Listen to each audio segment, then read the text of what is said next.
స్కూళ్ళకి పిల్లలకి అన్ని ఫ్రీగా ఇచ్చి మంచి పౌష్టికాహారం ఇచ్చి మంచి బుక్స్ ఇచ్చి మంచి క్వాలిటీ ఆఫ్ ఎడ్యుకేషన్ ఇస్తున్నారు. అగైన్ మళ్ళీ అమ్మఒడి ఎందుకు ఇస్తున్నారని క్వశ్చన్ మాత్రం అడిగాను, దానికి మీరు సమాధానం చెప్పండి. అంతే. అమ్మఒడి ఇవ్వడానికి కారణం ఏంటంటే పిల్లోడు కొంచెం పెరిగిన తర్వాత వాడి నుండి ఆదాయాన్ని ఎక్స్పెక్ట్ చేస్తారు. ఇంట్లో వాడి నుండి ఆదాయం వస్తుంది కాబట్టి వీడు స్కూల్కి వెళ్ళడానికి అవ్వకపోతే ఇంట్లో గడవదు.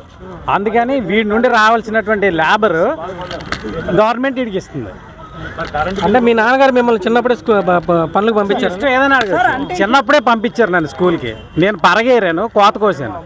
మీ ఇంట్లో పంపించకపోవచ్చు. నా 90లో నా 10th అయింది. అదే అప్పుడు మేము వేసవకాలం పనిచేసి పుస్తకాలు కొనుక్కునేవాళ్ళం. అలాంటి బాధలు పడకుండా ఉండడం కోసం పేరెంట్స్కి అమ్మఒడి అనే కార్యక్రమం వేస్తున్నారు. వీడికి తిండి బాగుండదు, ఆరోగ్యం బాగుండాలనే ఉద్దేశం మీద చెక్కీలు వగైరాలు మెనూ పెట్టి పిల్లల్ని పౌష్టికంగా పెంచి ఆ తర్వాత ఎడ్యుకేషన్లోకి తీసుకెళ్తున్నారు. ఆగండి ఒక్క నిమిషం. తీసుకెళ్తున్నారు కాబట్టి చదువుకునే అవకాశం వచ్చింది. ఆ చదువుకునే అవకాశం ఇవ్వడం తప్పన్నారు అనుకో, మీరు ఏదో చెప్పండి పరిష్కారం. చెప్తాను ఒక్కసారి అన్న ఏమన్నారంటే బ్రదర్ ఒక్కసారి అన్న ఏమన్నారంటే పిల్లోడు ఒక్క నిమిషం బ్రదర్ ఒక్క నిమిషం బ్రదర్ ఏమన్నారంటే పిల్లోడు స్కూల్కి వెళ్ళాలంటే డబ్బులు ఇవ్వాలి అంటున్నారు అన్న. అంతే కదా? పిల్లోడు స్కూల్కి వెళ్ళాలంటే డబ్బులు లేకపోతే వెళ్ళరు.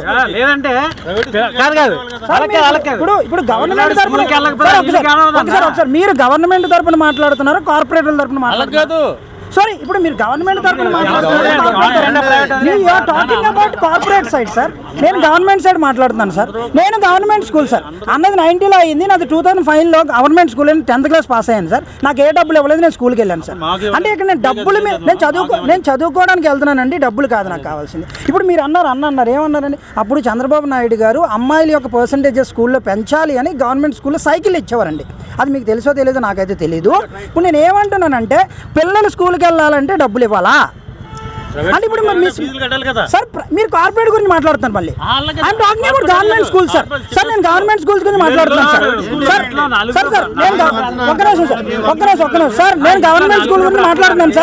నేను గవర్నమెంట్ స్కూల్ గురించి మాట్లాడుతున్నాను సార్. గవర్నమెంట్ ఎడ్యుకేషన్ అనేది ఫ్రీ ఆఫ్ ఎడ్యుకేషన్, మంచి పౌష్టికాహారం ఇస్తున్నారు, మంచి కాలేజ్ మంచి బ్యాగ్ ఇస్తున్నారు, షూ ఇస్తున్నారు, మంచి బట్టలు ఇస్తున్నారు.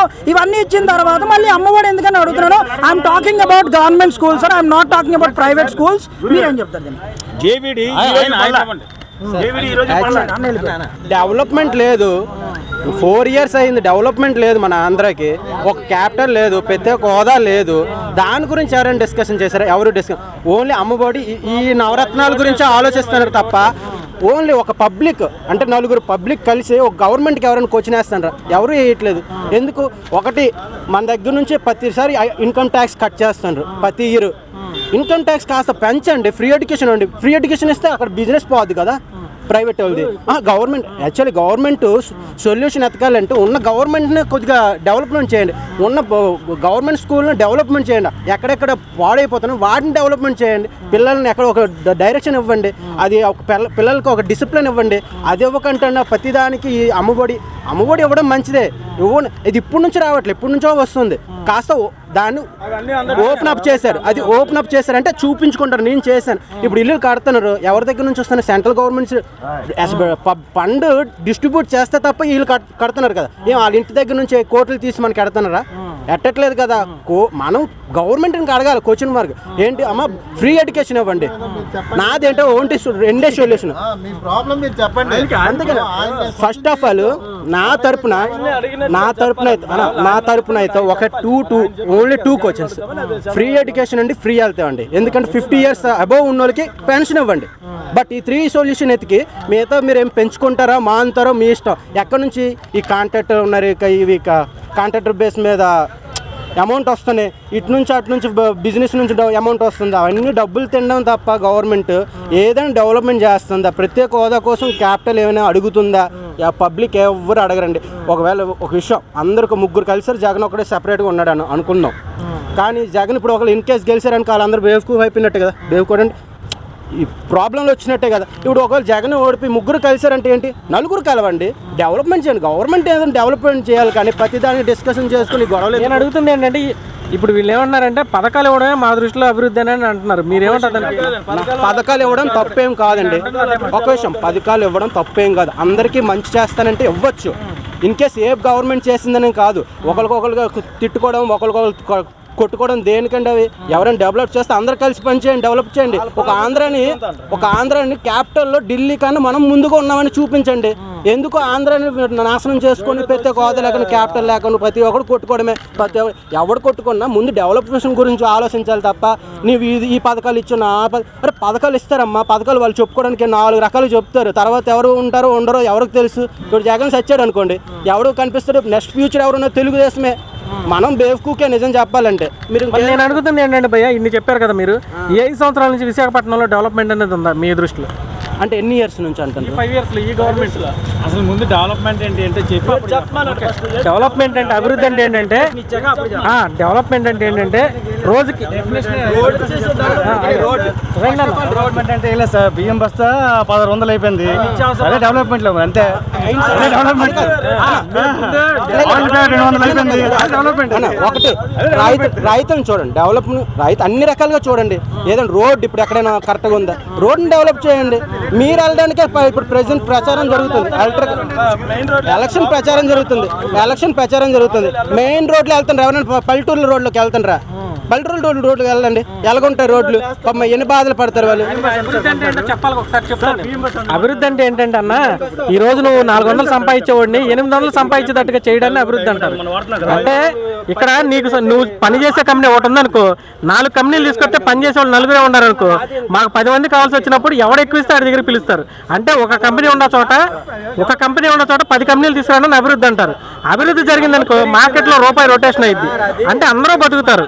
అప్పుడు నీకు ఈ పథకాలు వచ్చినా ఏమొచ్చినా కూడా నువ్వు డెవలప్ అవుతావు. అది అంతేగాని ఒక పథకం నీ ఇంట్లోకి 10 ఏళ్ళు వచ్చినాయంటే అది డెవలప్మెంట్ కాదు.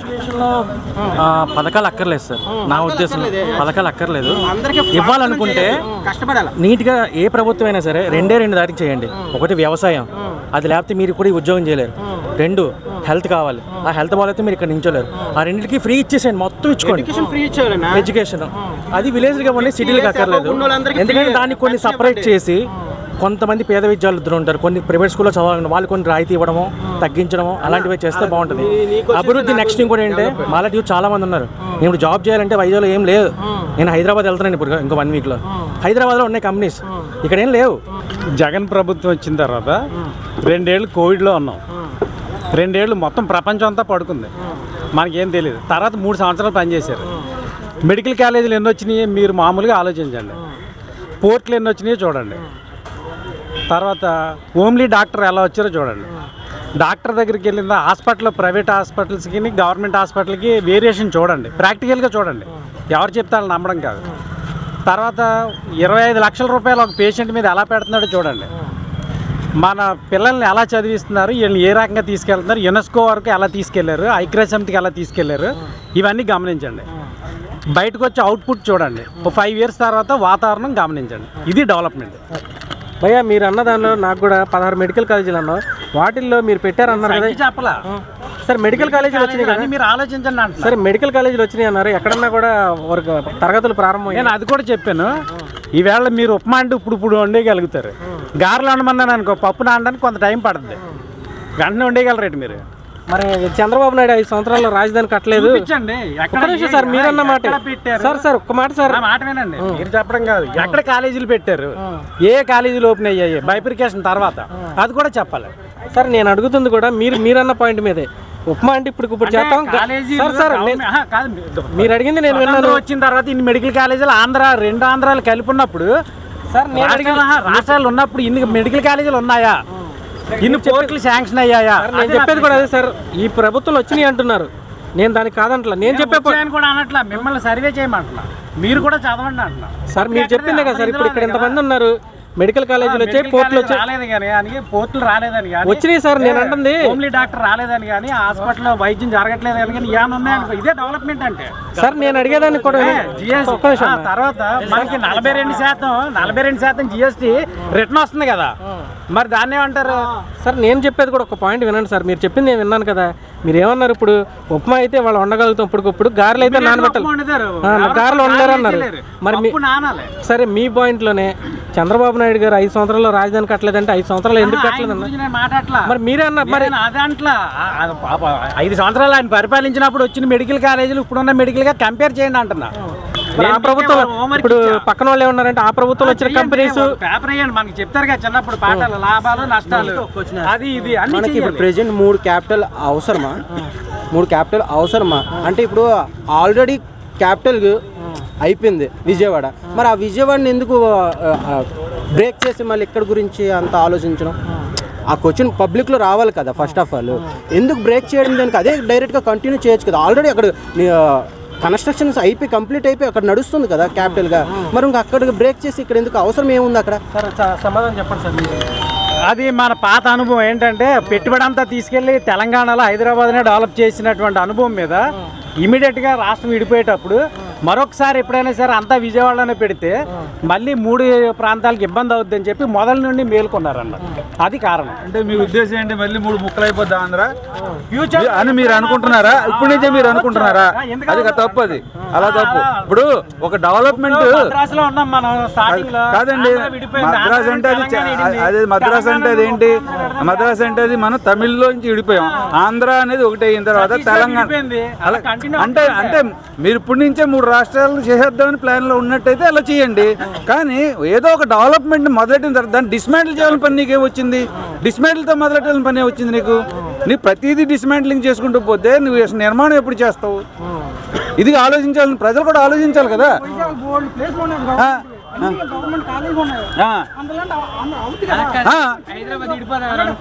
అలా కాదండి, విడిపోతే అలా కాదండి, విడిపోవడం అనేది జరిగిందండి. వాళ్ళు మనందరం వెళ్ళి అక్కడ డెవలప్ చేసామని చెప్పేసి ఉద్దేశంతో మేము డెవలప్ అవ్వాలని వాళ్ళు కోరుకున్నారు. సో అయిపోయింది. మళ్ళీ మనం పునరుత్పత్తి చేయాలి, డెవలప్ అవ్వాలి. అవుతున్నప్పుడు ఒక బేస్మెంట్ తయారు చేసుకొచ్చిందని నువ్వు రాగానే కొట్టడంతో స్టార్ట్ చేసావు. ఇప్పుడు నిర్మాణాలు చేయాలి కానీ ఓకే దాన్ని దేనికన్నా వాడుకోవచ్చు కదా.